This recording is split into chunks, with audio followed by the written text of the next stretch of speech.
सत्यम news की खबरों में आप सभी दर्शकों का बहुत बहुत स्वागत है। सुप्रभात, आदाब, नमस्कार। भदोही जिले की तमाम छोटी बड़ी फटाफट खबरों को लेकर हाजिर हूं मैं नसीर कुरैशी।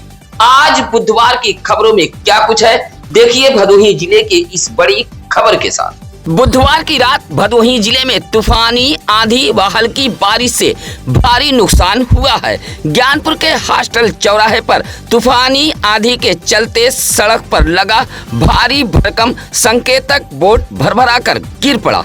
हादसे में जहां एक राहगीर का पैर टूट गया, वहीं सरकारी कैमरा क्षतिग्रस्त होने के साथ साथ काफी देर तक आवागमन बाधित रहा। इस दौरान काफी देर तक अफरा तफरी भी फैली रही। संकेतक बोर्ड गिरने के बीच 2 लोगों के मरने की भी अफवाह फैल गई। मौके पर पुलिस पहुंच गई थी। फिलहाल घायल को आनन फानन में जिला अस्पताल ज्ञानपुर भेजा गया था। रात करीब 8 बजे आई तेज आंधी से हॉस्टल चौराहे पर लगा संकेतक बोर्ड गिरा था, जहां समीप एक दुकान पर बैठे प्रदीप कुमार नामक शिक्षक गंभीर रूप से घायल हो गए थे। संकेतक बोर्ड की जद में आने से प्रदीप कुमार का पैर टूट गया था। मूल रूप से मऊ जनपद के रहने वाले प्रदीप कुमार गिरिया भाला के सरकारी स्कूल में शिक्षक के पद पर तैनात हैं। इसी तरह तेज आंधी के चलते कंसापुर में अवधेश दुबे के मकान के दलान पर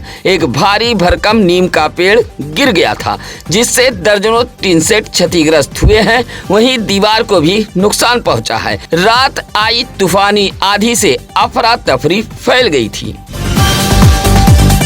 भदोही शहर के इंदिरा मिल IICT के सामने टीन सेट का बना ढाबा भी तेज आंधी से धराशायी हुआ है। टीन सेट में आधा दर्जन से अधिक परिवार के सदस्य फंस गए थे। आसपास के लोगों ने टीन सेट के मलबे में फंसे परिवार के सदस्यों को बाहर निकाला था। मुन्नालाल पासी IICT के सामने टीन सेट का ढाबा बनाकर चलाते हैं। रात को आई तेज आंधी से ढाबे का टीन सेट धराशायी हो गया था। उस वक्त मुन्नालाल पासी, उनकी पत्नी शीला व परिवार की सोनी, आरती, शिवानी, सगुन, सेजल व सोनू टीन सेट के अंदर मौजूद थे, जो टीन सेट के मलबे में फंस गए थे। संयोग अच्छा था कि हादसे में कोई हताहत नहीं हुआ, लेकिन मुन्नालाल पासी का भारी नुकसान हुआ है। ढाबा चलाकर मुन्नालाल पासी परिवार का भरण पोषण करते थे। तेज आंधी ने मुन्नालाल पासी की गृहस्थी के साथ साथ रोजी रोटी को भी बर्बाद कर दिया है। इलाके के लखनपुर उर्फ अभियनपुर निवासी सचिन यादव ने मुन्नालाल पासी के परिवार को मुआवजा व आवासीय पट्टा पर भूमि दिए जाने की जिला प्रशासन से मांग की है। गजेड़ियों की करतूत से गोपीगंज के अमवा व कोयरौना के भटगवा इटहरा इलाके में आग भड़क गई। आग की जद में आने से जहां 5 बीघा गेहूं की फसल जलकर खाक हो गई, वहीं अमवा के ही एक भारी भरकम आम के पेड़ में आग लग गई थी। कोयरौना के भटगवा इटहरा गांव में श्यामधर, मिथिलेश, अशोक के लगभग 2 बीघा व आध्याधर, विद्याधर, उदयनाथ का लगभग 3 बीघा गेहूं की फसल जलकर खाक हुई है। इसी तरह गोपीगंज के अमवा गांव रेलवे क्रॉसिंग के पास मौजूद एक आम के पेड़ में भी आग लगी है। इलाके के लोगों ने आशंका जाहिर की है कि किसी गजेड़ी ने गांजा पीने के बाद चीलम की आग को पेड़ के खुररे में रख दिया, जिससे यह आग भड़क गई थी। उधर तेज आंधी के बीच पेड़ में लगी आग की चिंगारी इधर उधर गिर रही थी, जिससे आसपास के किसान भी डरे व सहमे थे कि कहीं उनके खेत में खड़ी गेहूं की फसल भी आग की चपेट में न आ जाए। हालांकि काफी देर तक अफरा तफरी फैली रही। 14 अप्रैल को बाबा साहब डॉक्टर भीमराव अंबेडकर की जयंती है। जयंती को लेकर भदोही जिले में अभी से रौनक दिखाई पड़ने लगी है। जिले के भदोही, ज्ञानपुर, गोपीगंज, औराई, सुरियामा, कोयरौना, देवनाथपुर जैसे बाजारों में बाबा साहब वाली टी शर्ट, स्टिकर, नीला झंडा, पंचशील झंडा, बाबा साहब के पोस्टर, बैनर, तस्वीर व टोपियों की दुकानें भी सज गई हैं। 14 अप्रैल को बाबा साहब डॉक्टर भीमराव अंबेडकर की जयंती को लेकर भदोही जिले के दुकानदार भी काफी उत्साहित हैं। वहीं नीले दुपट्टे, स्टिकर, अन्य सामानों की खरीदारी में लोग विशेष रुचि दिखा रहे हैं। साथ ही लोगों में बहुजन होने का गर्व भी दिखाई दे रहा है। अंबेडकर जयंती को लेकर भदोही जिले की बाजार पूरी तरह गुलजार हो गई है। बाबा साहब की तस्वीर की आकर्षक दुकानें भी सजी हुई हैं। फिलहाल भदोही जिले में 14 अप्रैल को बाबा साहब डॉक्टर भीमराव अंबेडकर की जयंती बड़े ही धूमधाम के साथ मनाए जाने की तैयारियां तेज हो गई हैं। भ्रष्टाचार की जकड़न से भदोही जिले का स्वास्थ्य महकमा खुद बीमार हो गया है। पिछले कुछ दिनों से स्वास्थ्य महकमे में गड़बड़ झाला चल रहा है। जिले के स्वास्थ्य विभाग की लानत मलानत हो रही है। योगी सरकार की छवि को जिले के मुख्य चिकित्सा अधिकारी पलीता लगा रहे हैं।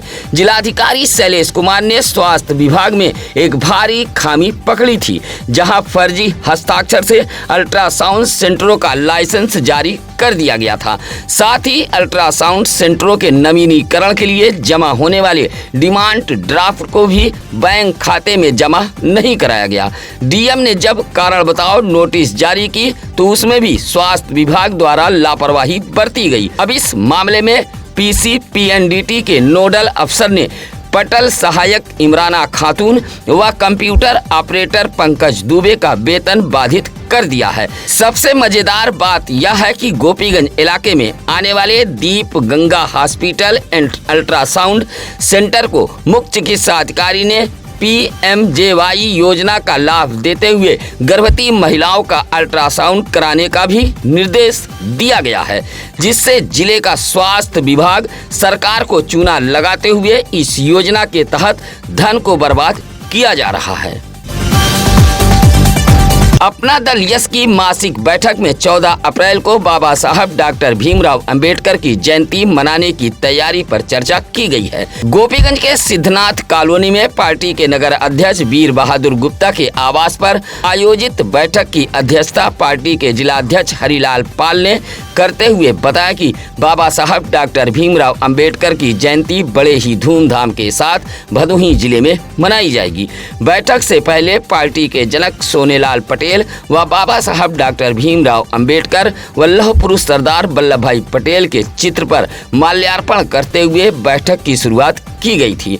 इस मौके पर जयप्रकाश पटेल, राहुल गुप्ता, संतोष केसरवानी, दिनेश शर्मा, अरदास श्रीवास्तव आदि मौजूद रहे।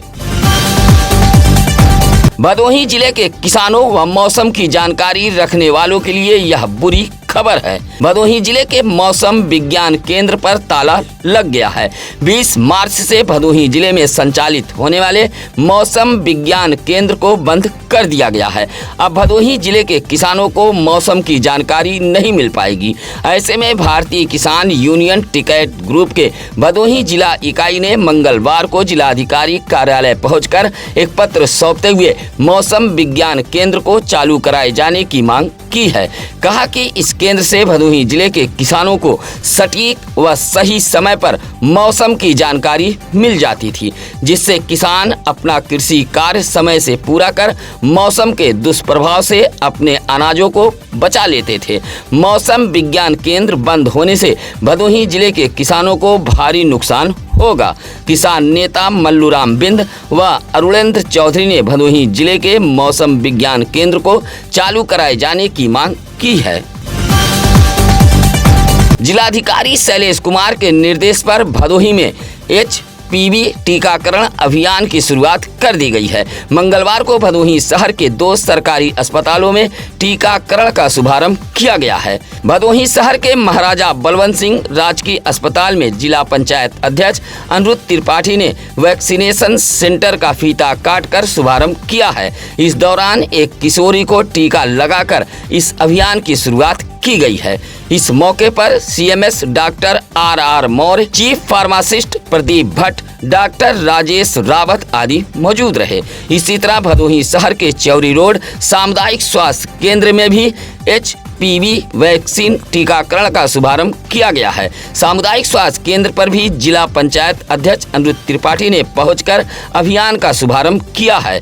जिला पंचायत अध्यक्ष अनिरुद्ध त्रिपाठी ने बताया कि 14 वर्ष से अधिक किशोरियों को को सर्वाइकल कैंसर से बचाव के लिए यह टीकाकरण बेहद उपयोगी साबित होगा। इस मौके पर उप मुख्य चिकित्सा अधिकारी आरवी पाठक, चिकित्सा अधीक्षक डॉक्टर राम आशीष सरोज, प्रभात मिश्रा, चंद्र प्रकाश राव, संजय श्रीवास्तव, डॉक्टर रविंद्र कुमार, विकास दुबे, अफजाल अंसारी आदि मौजूद रहे। चौरी के मई हरदोपट्टी गांव में बेकाबू बाइक दीवार से जा टकराई। हादसे में बाइक सवार 2 युवक घायल हो गए थे। दोनों घायलों को सरकारी एम्बुलेंस से भदोही के सामुदायिक स्वास्थ्य केंद्र लाया गया था। जंघई निवासी महादेव चौहान का 29 वर्षीय पुत्र गणेश चौहान कपसेटी के सरावा गांव में अपने रिश्तेदार के यहाँ आया था। मंगलवार की दोपहर गणेश चौहान सरावा गांव के ही प्रभु नारायण चौहान के 27 वर्षीय पुत्र सतीश चौहान को बाइक पर बैठाकर चौरी के मई हरदोपट्टी आए थे। दोनों मई हरदोपट्टी से वापस लौट रहे थे। गांव से निकले ही थे तभी उनकी बाइक बेकाबू हो गई और सड़क के बगल एक दीवार से जा टकराई। हादसे में दोनों गंभीर रूप से घायल हो गए थे, जिन्हें सामुदायिक स्वास्थ्य केंद्र में भर्ती कराया गया था। यूपीपीएससी परीक्षा में अपना परचम फहराने वाले ज्ञानपुर के गणेश रायपुर निवासी अमरदीप तिवारी मंगलवार को जब अपने घर पहुंचे तो परिवार सहित पास पड़ोस के लोगों ने जोरदार स्वागत किया। लोक सेवा आयोग में भदोही जिले का नाम रोशन करने वाले अमरदीप तिवारी ने बताया कि इस सफलता में पिता राम ज्ञान तिवारी, मां रामा देवी के साथ साथ उनकी पत्नी नीति व भाई कुलदीप तिवारी का काफी सहयोग रहा। माता पिता पत्नी भाई के मार्गदर्शन और हौसले के चलते उन्होंने यह मुकाम हासिल की है। भदोही जिले का नाम रोशन करने वाले अमरदीप तिवारी घर पहुंचे तो लोग खुशी से झूम उठे और माल्यार्पण कर जोरदार स्वागत किया है। भारतीय राष्ट्रीय छात्र संगठन की ओर से सुरियामा के पट्टी बेजाव गांव में एक निबंध प्रतियोगिता का आयोजन कराया गया था। प्रतियोगिता का विषय आधुनिक भारत में नेहरू का योगदान रखा गया था। इस निबंध प्रतियोगिता में बड़ी संख्या में छात्र छात्राओं ने बड़े उत्साह के साथ प्रतिभाग किया था। प्रतियोगिता में कांग्रेस पार्टी के भदोही जिलाध्यक्ष वसीम अंसारी व भारतीय राष्ट्रीय छात्र संगठन के जिलाध्यक्ष शक्ति मिश्रा सहित त्रिलोकीनाथ बिंद, सुरेश चौहान, राकेश पाल, धीरज पाल, विशाल गौतम जैसे तमाम कांग्रेसी नेता पहुंचे थे। इस दौरान शक्ति मिश्रा ने बताया कि भारतीय राष्ट्रीय छात्र संगठन के स्थापना दिवस के मौके पर 9 अप्रैल को प्रतियोगिता के विजेताओं को सम्मानित किया जाएगा। उत्तर प्रदेश गौ सेवा आयोग के उपाध्यक्ष महेश कुमार शुक्ल मंगलवार को भदोही जिले में पहुंचे थे। ज्ञानपुर के सरकारी गेस्ट हाउस में पत्रकारों से बातचीत करते हुए गौ सेवा आयोग के उपाध्यक्ष महेश कुमार शुक्ल ने कहा कि जिले में कहीं भी छुट्टा गौवंश दिखे तो उसे गौशाला में संरक्षित जरूर करवाएं। ग्रामीण इलाकों के लिए खंड विकास अधिकारी व शहरी क्षेत्रों में छुट्टा गौवंशों के लिए नगर पालिका व नगर पंचायतों के अधिशासी अधिकारियों को सूचित करें ताकि ऐसे गौवंशों को गौशालाओं में संरक्षित किया जा सके। कहा कि भदोही जिले में 4415 से अधिक गौवंश संरक्षित किए गए हैं। बताया कि उत्तर प्रदेश देश का ऐसा पहला राज्य है जहां प्रत्येक गौवंश के भरण पोषण के लिए 50 रुपया सरकार दे रही है। इसी तरह कलेक्ट्रेट सभागार में भी बैठक कर उपाध्यक्ष ने गौ संरक्षण के लिए संबंधित अधिकारियों को कड़े निर्देश दिए हैं। सत्यम न्यूज पर मिलेंगी हर खबर डंके की चोट पर। हम खबरें छिपाते नहीं हैं, छापते हैं और दिखाते भी हैं। आप अपने इलाके की खबरों को हमें बता सकते हैं। इसके लिए लगातार हम चैनल पर नंबर फ्लैश कर रहे हैं या फिर किसी भी खबर के लिए भदोही शहर के चौरी रोड बूढ़ापट्टी सत्यम न्यूज सिटी कार्यालय पर आकर मिल सकते हैं। आज की खबरों में बस इतना ही। अब नसीर कुरैशी को दीजिए इजाजत। नमस्कार, आदाब। ताज़ा खबरों के लिए सत्यम न्यूज को सब्सक्राइब करें।